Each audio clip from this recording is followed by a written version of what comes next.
Okay. Well, hello. Thanks everybody for coming tonight. I can turn that down. No, well, I mean, unless I'm bowling you over with the, my booming voice, then I think it's probably fine. So my name is Jennifer Willis. I'm visiting from Portland, Oregon. I've come to visit my cousin, who's here in the back room, and helped to arrange this, and thank you very much for having me here this evening. I am the author of the Valhalla series and several other books, but I'll be reading from the first volume tonight. And this is a series that is set in the present day. The first volume is set in Portland, Oregon, and it's urban fantasy that involves the Old Norse gods having to live regular lives without their divine powers while secretly saving the world from one of their own who's up to absolutely no good whatsoever. And the selection that I'm reading tonight, which is only a couple minutes long, so we'll have some time for questions and answers if anybody has any. But this is from chapter 3 of Valhalla, and it is the section that I call Thor versus the Photocopier.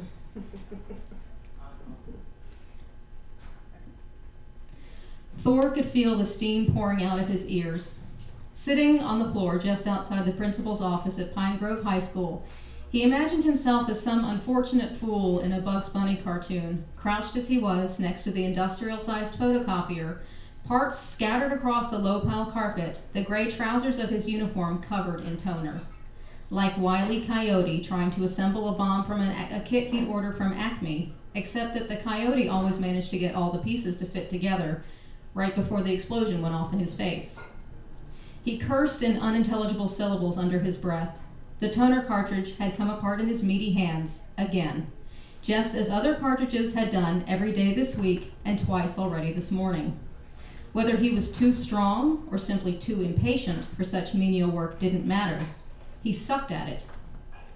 Thor pitched the broken cartridge into his canvas utility bag and wiped his hands on his shirt, streaking black stripes across white polyester fabric, then chanced a glance through the open door into the principal's office.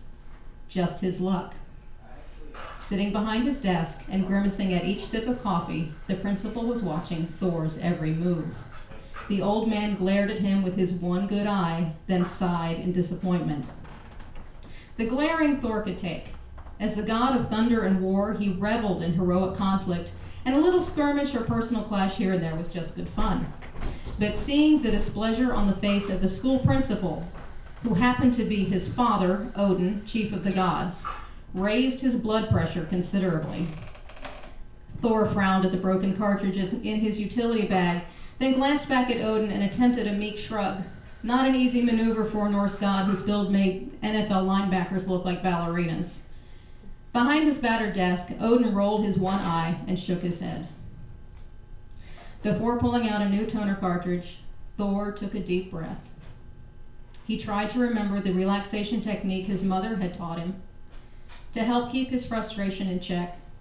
Even centuries removed from his last great battle, Thor was hardly a model of patience or calm. The others had gradually found ways to earn a living. Brya, the divine bard, was an online news editor and columnist.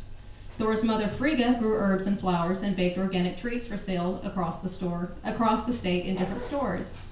Heimdall had adapted best, falling easily into a job as a forest ranger, giving him a perfect excuse to hang out in the woods every night, first looking after the old Yggdrasil and now hunting for the new one. But getting and keeping a job had not come easily to Thor. He tried his luck as an auto mechanic, a Walmart janitor, a baggage handler, and a parking lot attendant, but he always managed to cause more damage than he prevented. Working on a time clock was a foreign concept, and man-made tools felt like children's toys in his hands. His temper grew shorter by the hour, and he invariably got fired, usually in a matter of days. His record was a 17-minute stint as a warehouse worker at Jake's Super Discount. Taking orders from a pimple-faced manager barely out of high school had Thor so steamed he drove a forklift directly into a new shipment of diapers and canned beans. He lasted longest as a strip club bouncer, nearly 2 months, before he stepped into a brawl and single-handedly sent 3 patrons, 2 bartenders, and a waitress to the hospital. At least he hadn't minded being surrounded by naked women while it lasted. Thor squinted his eyes closed and struggled to relax, knowing full well he was working at cross purposes with himself. It wasn't in his nature to be calm. Tranquility was a far cry from what he was created for.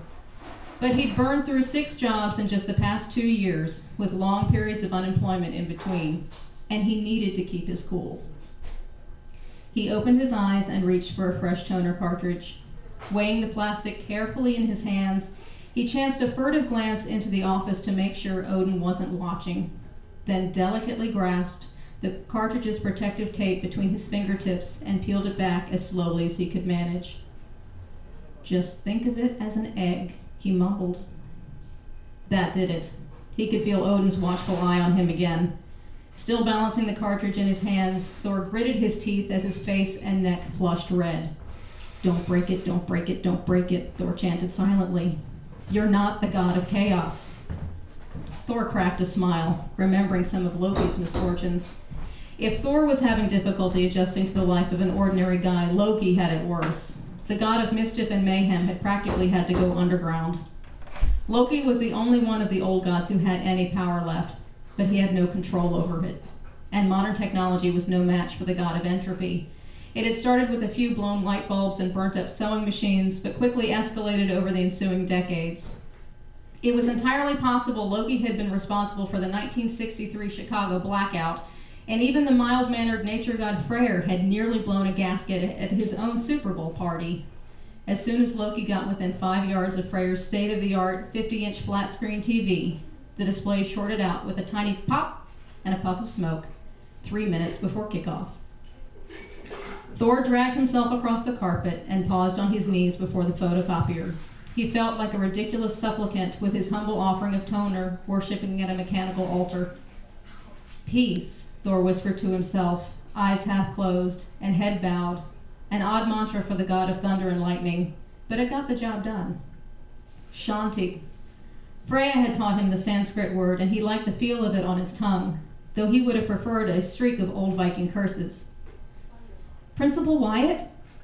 Thor looked up, startled to find the not unattractive red-haired office secretary hovering over him as she leaned into Odin's office.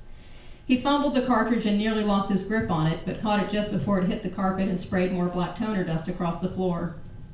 The wheels of Odin's office chair squeaked as he turned to face her. "Janine," came the chief god's grumbled reply as he knocked back a couple of aspirin with a gulp of coffee from a Portland State University mug, a gag gift from his wife. Odin glared at the university's mascot emblazoned on the side, Victor E. Viking carrying a football, then slammed the mug down on top of his desk, hard.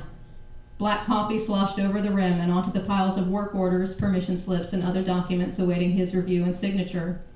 Janine jumped back, nearly stumbling over Thor, still crouched on the floor. Embarrassed, she held a hand to her chest and glanced down at Thor. I'm so sorry," she stammered. Thor just smiled and nodded. "Janine," Odin called her again. She recovered herself and stepped tentatively into his office. "Yes, these are the phone messages that came in overnight for you?" She held a collection of pink papers out to him. Odin lifted himself from behind the desk and lumbered across the floor toward her. Janine held the papers as far away from herself as possible and tried, unsuccessfully, to keep from wincing as he approached. Odin stopped in front of her. With a gracious dip of the head, he gently took the papers from her outstretched hand. "Thank you, Janine." He tried to smile at her, but as soon as his eye met hers, she stifled a high-pitched squeak and dashed back to her desk, narrowly skirting Thor's hulking form along the way. Odin sighed and shook his head. He stepped to the doorway and stood over his son, watching him. Thor ignored his father, or pretended to. He closed his eyes, took another deep breath, and gingerly slipped the toner cartridge into place inside the copy machine. His eyes popped open in an immediate frown when the cartridge didn't click into position, but instead of hammering it into place with his fist as he sorely wanted to do, Thor visualized a cool waterfall gently pouring restorative waters over his head and down his back. He reached deeper into the machine and gently pressed down on the cartridge, smiling in satisfaction and relief when he heard the familiar sound of the plastic snapping into place. "There now," he said for Odin's benefit as he leaned back from the photocopier. "Piece of cake." Thor nodded triumphantly up at his father. But then his face fell as he surveyed the litter of copier parts strewn about him on all sides, parts he'd unceremoniously ripped out of the machine trying to get to the malfunctioning toner cartridge in the first place. Swallowing a chuckle, Odin rested against the door jamb and crossed his arms over his chest. Piece of cake, was it? Bloody, godless hell. Kneeling on the floor, Thor pressed his palms against his thighs, jaw clenched. What he wouldn't have given for a thunderbolt. One big enough to obliterate all photocopier machines across the globe, any factories that might manufacture more of them, and the person or persons responsible for their invention in the first place. Was that too much to ask? He doubted anyone anywhere really needed 150 collated copies of anything anyway. Thor picked up a small, odd-shaped plastic part in his toner-smeared fingers and rotated it first left, then right. He had no idea what it was or where it was supposed to go. He'd have to consult the manual, a massive 6-inch, 3-ring binder packed full of enough useless diagrams and minuscule print to make the old god's head hurt. He hated having to consult the manual. Thank you. Thanks very much. Where did you come up with the concept? You know, I get asked that question a lot. I don't know if I really need the mic for this. And it didn't come fully formed. I just know that I was out running errands one day, and I was driving down Northwest Cornell in Portland, and suddenly thought, wouldn't it be funny if Thor had to get a job as a photocopier repairman? and the whole thing just kind of blossomed from there. They're actually... The main crux of this story is who's going to control the tree, the Yggdrasil. I realized as I came across that word in the text that I hadn't explained it. That's the old world tree that is the anchor for the entire cosmos. It literally holds the world and the cosmos in existence. And in my stories, I have the Yggdrasil as being a tree that reincarnates like the Dalai Lama. And so the old tree has died. And they're looking for the new tree. They're not sure where it is. And that's how they came to the Northwest to begin with, is the old tree back in Scandinavia died several centuries ago, and they found out the new one, for some reason, had jumped continents. But they know the new one is close, they just haven't found it yet. And one of their own, who has decided that he wants to recreate the world according to what would make him happy, he's after the tree himself, and so they need to find it first. So it ends up getting very complicated and involved, but fun, I think. And what you read was fun. So. Well, thank you. It actually gets funnier from there. If you read volume 2, you get Thor in a wedding dress. Okay. Yeah, good times. How many are in the series do you pursue? Actually, it's going to be, so there are 2 that are out now. I've written the rough draft of the 3rd, and there are going to be at least 2 more after that, so 5 or more. And the first one, as I said, is set in Portland, Oregon. The second one is mostly in Norway. The third one is set in Ireland. And the last 2, I believe, I'll bring it back to the Northwest, to the Pacific Northwest area. So, I'm sorry, did you have a question? I had it, but I lost it. It's gone. It happens. Occupational hazard with writers, I think. Yes. When you were writing, did you have a specific person or concept of a person that you were trying to write to? Yes, and actually I think that that's something that's very helpful, and a lot of new and experienced writers will make the mistake of trying to write for a general audience.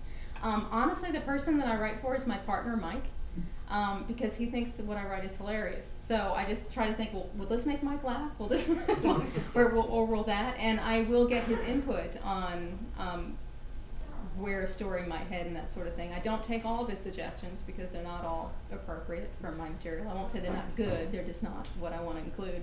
But I think that having what I believe Stephen King called an ideal reader is very, very helpful, because if you write to a general audience, you're going to end up not really pleasing anybody. It's funny that you say that, because that was actually exactly what I was referencing. And Oh, really? I'm pretty sure it was Stephen King. Yeah, So, On Writing, is that the book in which he mentions it? Or? I can't recall, but I'm almost positive it was Stephen King. Well, and I think I remember reading that he said that he writes for his wife, and I think she writes for him as well. So, okay.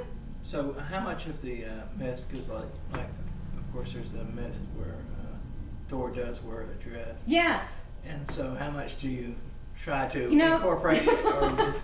That's a really good question, and I've had a very interesting experience with this because I had studied classical mythology, Greek and Roman mythology, certainly as a student, and didn't know very much about Norse mythology at all before I started getting the ideas around the series. And I didn't want to try to recreate old myths, and so I would borrow a little piece, or there would be something that I read that I would try to incorporate, but for the most part I was trying to create something new.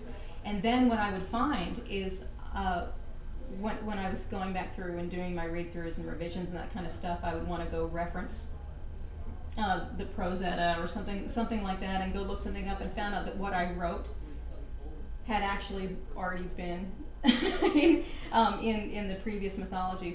Sometimes it wasn't a very specific tale, but it would be just like one little feature or a relationship that I had built. And I found that kind of synchronicity to be first oddly disconcerting, but then almost comforting. It's like, well, maybe I'm on the right track with something. So yeah, Thor in the wedding dress, that was just, I had gotten this idea to do something, and then I went and looked it up, and it's like, oh, actually, you know what, that exact scenario had already happened, and I promise you, I had not read that before. So it was it's been an experience. It's been an adventure. Oh, sorry, that was a person through the. Oh, okay. I was like, wow, that was very enthusiastic of you. How long have you been writing? Okay, maybe be more specific. How long have I been writing what? So. I mean, did you study writing in college? I had no plans to be a professional writer. I remember sitting in my 11th grade English class thinking that if I had to write for a living, I thought it would be tremendously boring, because you'd run out of ideas, and then what would you do? Mm-hmm. And I can tell you that I don't have enough life in me to bring to life every idea that has occurred to me, and the ones and even I'm not talking about all the ideas, but even all the ones that I really am passionate about, I just don't. I don't have the years. Mm-hmm. I wrote for the school papers and that kind of stuff. I won't tell you about all the poems I wrote about my dogs, that sort of thing. But I kind of fell into screenwriting for videos and student projects in college, and I guess that's kind of where the bug hit me. And I started freelancing for magazines and newspapers, and then wrote my first book in 2001, but didn't write another one until this one in 2011. But I make my living as a journalist now. So, but it was not a plan. There was no plan at all. I'm going to be very clear about that. What was the first book about that you? It's called Rhythm, and it is, I think the classification is visionary fiction. Mm-hmm. It's about two different people on opposite sides of the planet who share a common soul. Mm-hmm. And so they keep having all of these very similar experiences and near misses in different places. But one of them, there's a generation of age difference between them, so you get different perspectives from them. But one of them is a British rock star, and that was really fun, actually, writing that. So that was the first one. And then I've got I know it seems like everybody's got a vampire book. I've got a vampire book that's coming out this year. I actually wrote it years ago, before Twilight, before any of this, but it's just been sitting, and I realized I needed to just let it come out. So that will probably be the next one that comes out, and then after that will be the third volume of Valhalla. So Iduna's Apples is the name of the second one, in case anybody's wondering. So you mentioned Sanskrit and the tree reincarnating like the Dalai Lama. Yes. How much do you pull from that mythology? That's another excellent question. My degree is in religion, actually, comparative religions from Duke University, and then I went on to interfaith seminary as well. So I pull very heavily, probably unconsciously, from a wide variety of different traditions. It's funny, the Dalai Lama actually does get mentioned in Valhalla, because Frigga, who is Odin's wife, has a human handyman at the house, and so one reason to have him is he gets to ask a lot of questions, so I have the opportunity to explain things. And so he starts comparing the tree to the Dalai Lama, and he gets some pushback from Heimdall, who doesn't like that question very much. But yeah, I do pull from a great variety of things, because also these characters are coming from a very specific region and a very specific pantheon, but they're living in a world that is hugely multicultural, where there are people of all different faiths and all different backgrounds, and so they run into some stuff. Have you written any short fiction in this area? No, although I have plans to do so. When you say in this area, do you mean within the same universe that I've created? Same time, yeah. Yes, and actually, my partner Mike is really pushing me for that. He wants them to be all about Thor. Thor's comic relief, essentially, in my books, but there will be some about the different jobs that he's had and failed at, but there will also be some about, for instance, the Valkyries in Valhalla they're a gay biker gang, actually, and what they do is they travel around, and they are the honor guard, the self-appointed honor guard for the funerals of fallen soldiers. So, but that's who they are. So I thought, the Valkyries, they need to have a short story of their own. So there is a plan. I don't have any specific timeline for that though. But so that's good to know that somebody's asking. So maybe somebody might want to read it. I want to read it. Oh well, yeah. Well, you'll read anything. The back of cereal box. Right. Actually, this is my cousin here in the back row, and she's one of my beta readers, and she gives me some of the best feedback. I mean, she'll tell me when I've done something wrong or when I've left something out. So, yes. I'll take any advice you have to give. So, was the book self-published? Yes. Yeah, it is an indie publication, and that was not originally my first choice, but it's now what I default to. Mm-hmm. It was making the rounds with some agents and publishers, and I was actually getting some very good feedback. Mm-hmm. And I have to tell you, I must have been living under some kind of a rock, because this was about 2 years ago, and I suddenly heard that there was this movie coming out, Thor. And it was coming out in just a couple of weeks. And apparently everybody had been talking about it for about a year, and I had heard nothing about it. But, well, I'm not writing from the standpoint of the comic book hero. But I thought, this is a coincidence that I may never see again. And in the best case scenario, even if someone had bought my book and started putting it through the publishing process that day, it still could have been up to 2 years before it would have been available on a shelf at any bookstore. And so I thought about it for a couple of days and ended up pulling my material from the agents and the publishers and saying, I'm going to do this myself, because it was ready. It still went through, I think, another round with beta readers, but got the artwork they're done. Coming out with a second one, so maybe.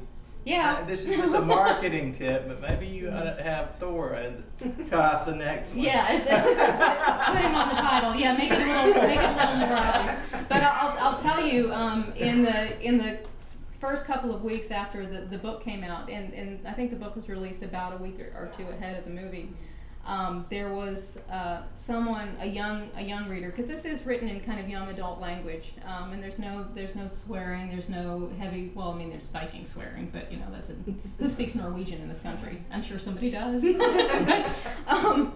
But there was a young reader who posted a review on Amazon, and the title of it was "Better Than the Movie," better than the Thor movie, and that just made my day. It's like, that's what I wanted. That's great. Yes. So, and I am actually now part of, I was telling you, I'm part of an organization called the Northwest Independent Writers Association, and we are all indie authors, and we are striving to take the stigma out of self-publishing. That's the reason we actually call ourselves independent authors as opposed to self-published, because there is a lot of, dare I say, drivel that ends up flooding the ebook markets, and it's very difficult sometimes to make the distinction between what's going to be good and what's going to be bad, and it's not always a matter of who has the best cover, even though that can be an indication that somebody actually put some work and went to a professional, as opposed to, this is my kid drew this, I'm going to put it on my cover. But we're working very hard to help people raise the bar in terms of what they're writing, how they're writing it, how they're producing it, and how they're marketing it. So sometimes it's very good writing but the editing is awful. Right. Yes. You know, and it Or ruins vice the versa. book. Yeah, right. Although it's actually not as bad when it's the opposite, bad writing but good editor, Yeah. because a good editor can fix almost anything, almost anything. It has been nice that sometimes they go back and re-edit them. Mm-hmm. Well, I mean, and that's another advantage with self-publishing, Yes. especially when it's electronic, is Yes. you can make edits and make fixes and change it immediately. And then Right. I've discovered with some of the independent titles that I've bought through Amazon, they will actually notify you if there is a revised edition, and they'll That's let right. you download it for free. That's So, right. of course, What if do you y'all do you've already about read the, it. what is your group's opinion on these people who and I think it's part of advertising scheme or whatever, but I've had a friend from high school. She paid this lady to edit her book for her. Mhm. What is your do y'all keep lists of editors of good We're starting to. We're starting to. character Yes. and skill? Well, We don't because wanna- it is difficult, especially now, because just like anybody can be an author, well, anybody can say they're an editor. I mean, but I would think that just like anything else you would hire someone for, get references, find out what they've worked on. I mean, there are certainly people that I would recommend. Not everybody can afford a professional editor, but that doesn't mean that you can't have good editing. Sometimes it's just a matter of finding someone who used to teach school, or who is the editor of a small newspaper in your community who might be looking to pick up some extra work, or sometimes it's just a collection of writers who will swap amongst themselves. Not all writers are good editors, so I mean you have to be careful with that, and you also want to find somebody who works in your genre and will be familiar with how things are structured in science fiction versus romance versus westerns versus cookbooks, for instance. But you do have to watch out for that, and I've noticed that there are, certainly we're not unique in our association of independent writers. There are others who have started up in other regions, and any good association will have a resources page where they'll say, these are the editors that we've worked with, and these are the people that we like, and call them up. that sort of thing. But I know that not everybody can afford to do that, but it doesn't mean that you're out of luck. Do you know if other states are looking into doing the same thing? That other regions maybe are looking into starting groups like what I think they just spring up. I don't think that it's necessarily a matter of like some kind of talent search or something that goes out. But there's another group called Awesome Indies, I think, that I only found out about not even 2 weeks ago, and that was just very encouraging to see that there are other groups that seem to be trying to do what we're doing. I mean, our group is regional. It's the Northwest Independent Writers Association. Doesn't mean we won't talk to you if you're outside. But we've had a number of people who have come, who have emailed us from outside of Oregon and Washington and Idaho, that general area, asking us for help in setting up groups of their own. So, I'm hoping that it's something that will spread and continue, whether it's an Iowa offshoot or something else, because writers, we need community, we need support, and especially if somebody has success with something, well, tell us how you did that, and I'll tell you how I did this, and we can all pull together and be successful, hopefully. So, and also I think that a lot of people, I don't want to get into a big long discussion about what I think about Amazon and some of their policies, but I think a lot of people are under the misconception that writers are very competitive with each other. We're not. Buying a book is not like buying a car.